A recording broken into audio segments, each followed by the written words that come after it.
The world is at war, says Stiegler, and ever was. In the timeless strife between creation and destruction, today's world economic war seeks to settle the matter once and for all in favour of destruction, laying waste to institutions and emptying the law of all but its violence. This is a war lived as poverty, illness, addiction, elation, indifference. Faster and faster, the shock troops wind up the tattered fabric of this one-time world, sapping investment for the quick buck, quicker and thinner each time. Careless by definition, the twitching arrhythmia of speculation fills the oceans with styrofoam and my head with garbage. Within this war, the battle for intelligence sees this intelligence recoded as the stakes of economic conflict in the consensual transfer of the capacity for knowledge to external appliances, which, carried out with no corresponding internalization, engenders the proletarianization not just of know-how, but of knowing how to know, which hijacks the constitutively prosthetic structure of human cognition in the interests of impersonal capital. All this is well known to all of us, says Stiegler, and he proposes a prescription which has as its goal the nurture of reason and as its base Stiegler's understanding of the irreducible technicity of this reason. Mobilizing in particular its recent sense as a commitment to the care of a particular type of being or state of affairs, Stiegler, like Guattari, uses ecology as one name for this intervention. This pharmacology is, accordingly, his ecology of spirit, or what here I will be calling his ecology of mind, partly to keep an echo of Gregory Bateson's Steps to an Ecology of Mind, which Stiegler cites, but whose cyberneticist understanding of mind is diametrically opposed to his own, but mostly because the stakes here will turn out to be, in a sense, the relation between things and mind, a relation the English phrase, things of the mind, allows us to keep tightly in focus. Stiegler's reflexive ecology challenges what he calls the non-inhuman being, emerging through the heteronomy of technicity, to assume the autonomy of enlightened reason, and so to take care of its own possibility. What, then, is the structure of responsibility here? The relation between emergence and agency, or constitutive technicity and the will? How am I, head full of garbage, outsourced beyond my control, to care for the conditions of my own possibility, not to mention yours? The first thing to note about Stiegler's ecology of mind is that it is proposed as what he frequently calls an ecological politics or policy, une politique écologique. We might also think of it, quasi-symmetrically, as a form of political ecology, as a critical analysis of the relations between political, social, economic and technical vectors on the one hand, and environmental or ecosystemic dimensions, understood in the broadest sense, on the other. We might perhaps say, schematically, that Stiegler's ecological politics responds to the diagnosis offered in his political ecology.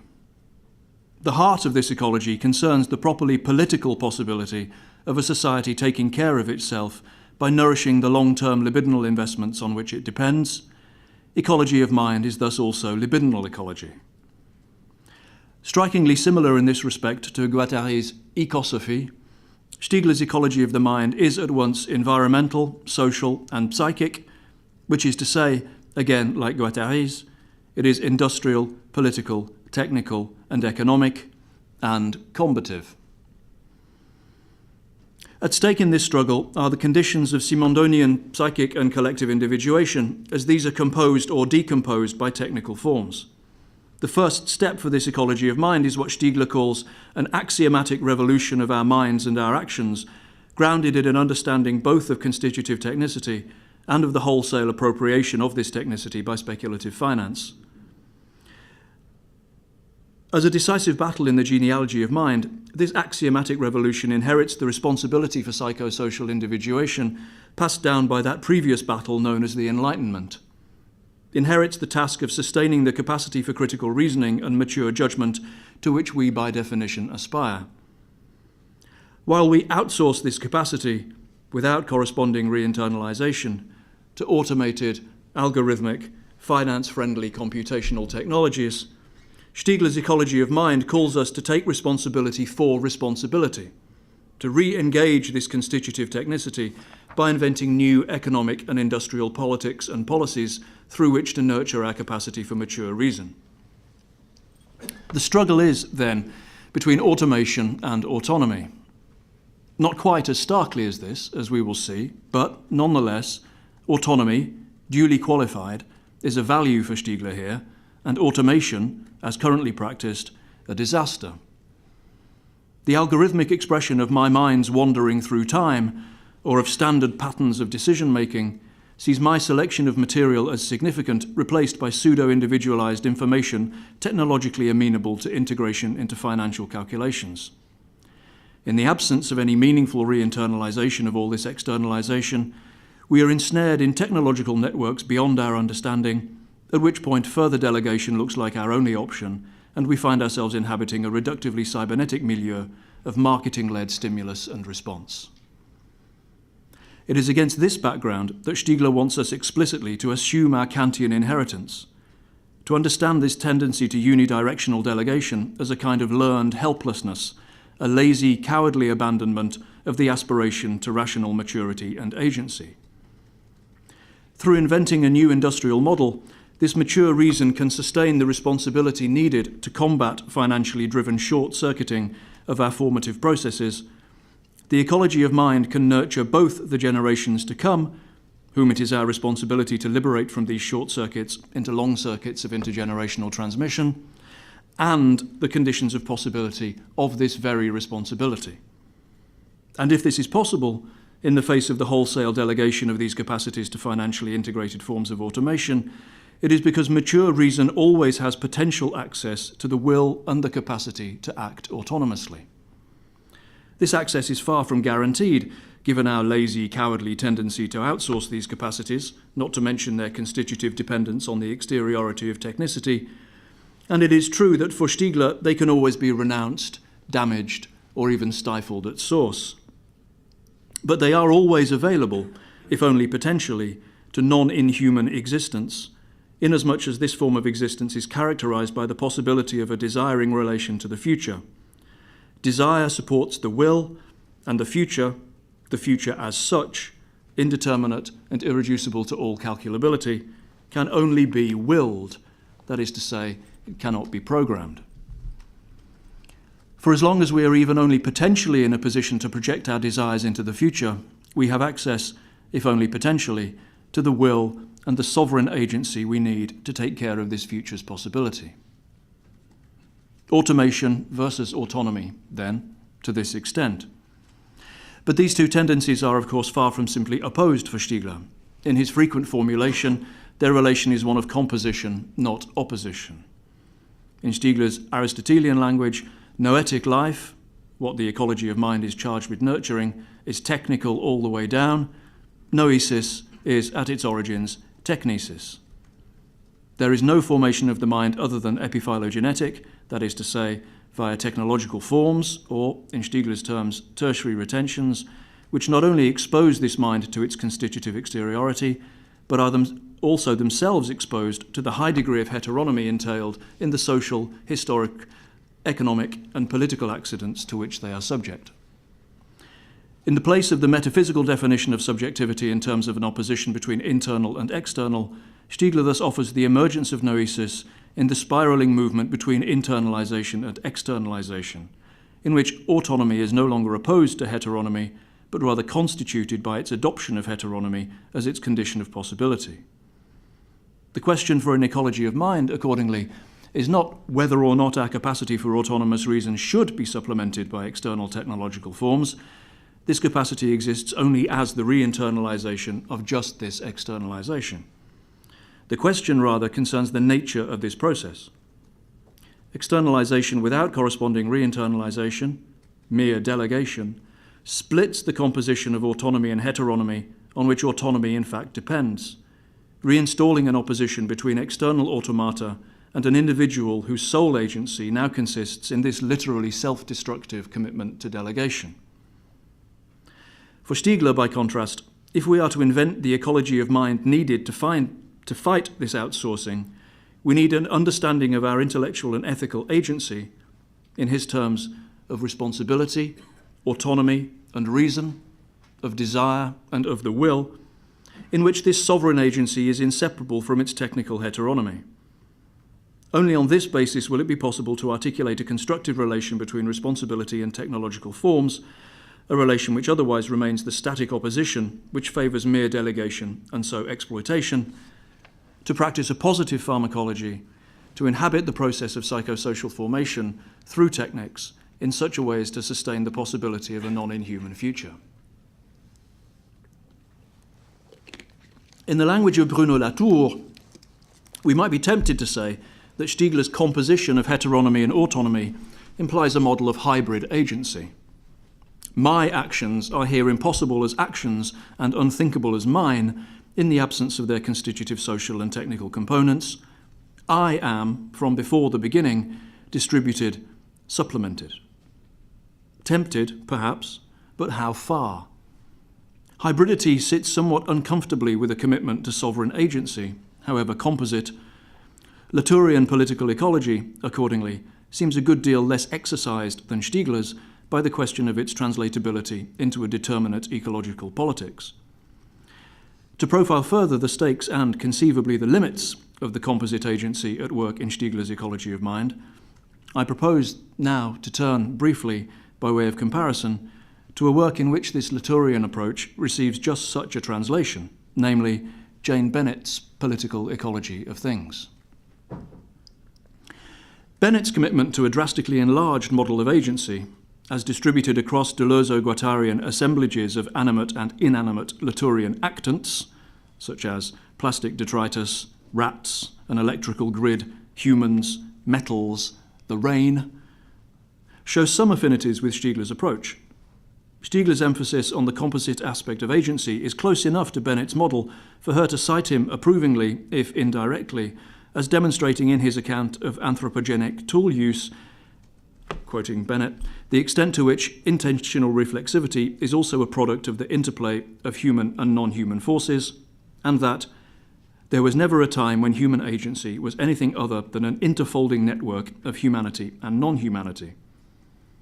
As we will see below, the whole question here, in a sense, turns on Bennett's transition from intentional reflexivity as the product of a human-non-human composite to human agency as a human-non-human network.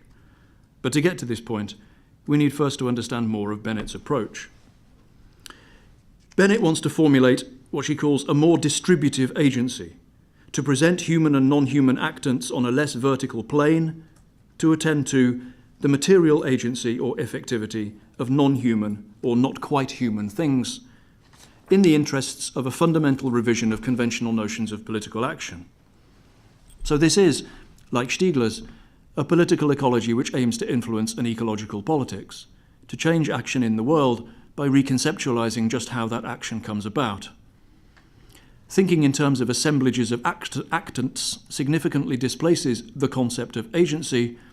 Bennett writes, the efficacy or effectivity to which that term has traditionally referred becomes distributed across an ontologically heterogeneous field, rather than being a capacity localized in a human body or in a collective produced only by human efforts, with the consequence that a theory of distributive agency does not posit a subject as the root cause of an effect.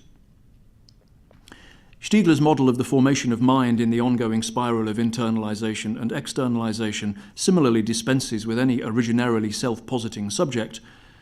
Compared to Bennett, however, to what extent does Stiegler displace human agency? Could Stiegler write, for example, as Bennett does, that it is a safe bet to begin with the presumption that the locus of political responsibility is a human, non-human assemblage? He might be prepared to grant that human intentionality can emerge as agentic only by way of such a distribution. This seems close enough to his heteronomy-autonomy composite. He might even accept Bennett's statement that autonomy and strong responsibility seem to me to be empirically false, with the qualification that this dismissal applies only to our fantasies of self-grounding autonomy and autarkic responsibility. But what would Stiegler make of Bennett's consequent view of individuals as, quote, simply incapable of bearing full responsibility for their effects, unquote? Is this compatible with his calls to responsibility, even after due qualification?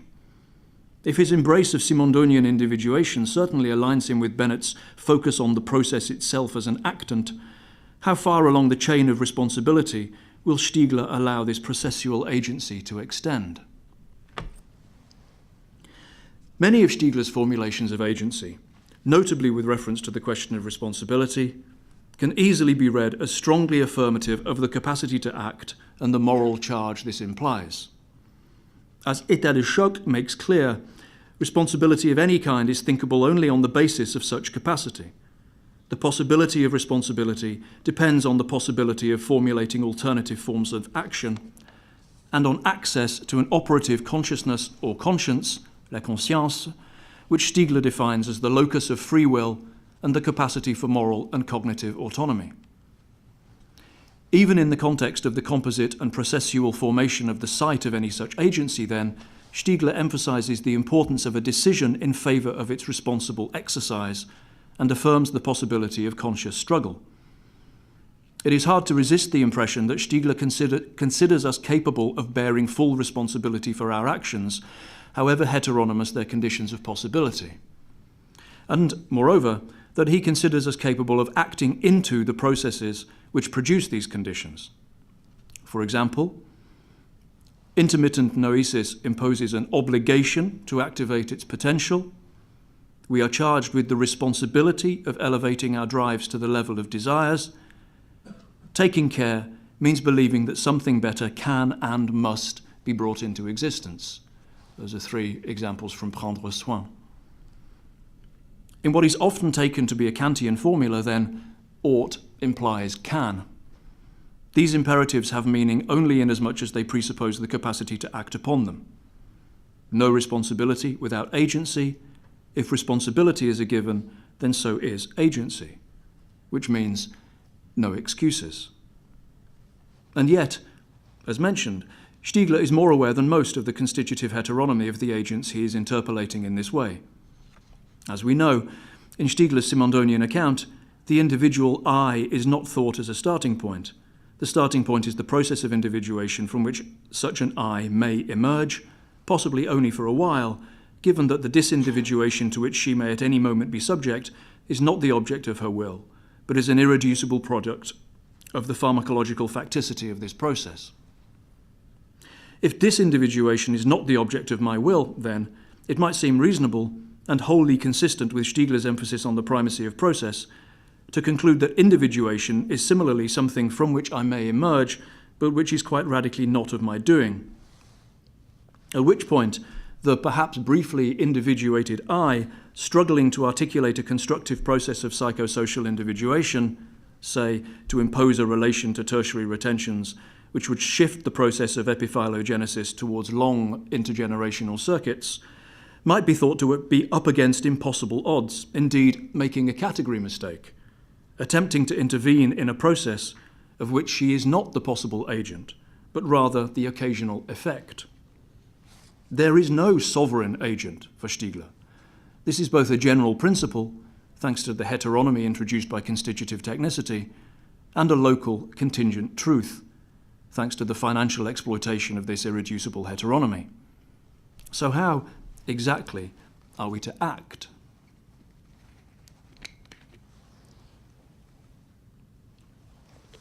As we have seen, there is in Stiegler's thinking a delicate, even fragile dance between the poles of autonomy and heteronomy which make up the composite that is non-inhuman being. On the question of individuation, for example, he starts from the primacy of process, but nonetheless introduces points of individual agency into the flow. The consequences of this are particularly clear in Stiegler's frequent use of the image of the quantum leap in relation to the process of individuation. The quantum leap is, he says, crediting Simondon with this insight, the full modality of individuation. That is, individuation entails an apparently discontinuous change of state akin to that exhibited by electrons during atomic electron transition. It would be unlikely, shall we say, to credit the electron in its later quantum state with having brought about its transition to that state. Accordingly, this would seem to present individuation as a process independent of the agency of the individuated being, group, or technical form. And this is supported by Stiegler's purely processual descriptions of individuation, such as emphasis on constitutive technicity as that which constitutes the very process of the phase shift, or on invention as a form of infra- and extra-rational quantum leap within individuation. Against these, however, we can find instances of the image to express the role of individual agency within individuation. In État de choc, for example, Stiegler describes the individual, on the basis of processual disindividuation as the suspension of a previous individuation, as accomplishing a quantum leap by crossing a threshold in his or her psychic transformation.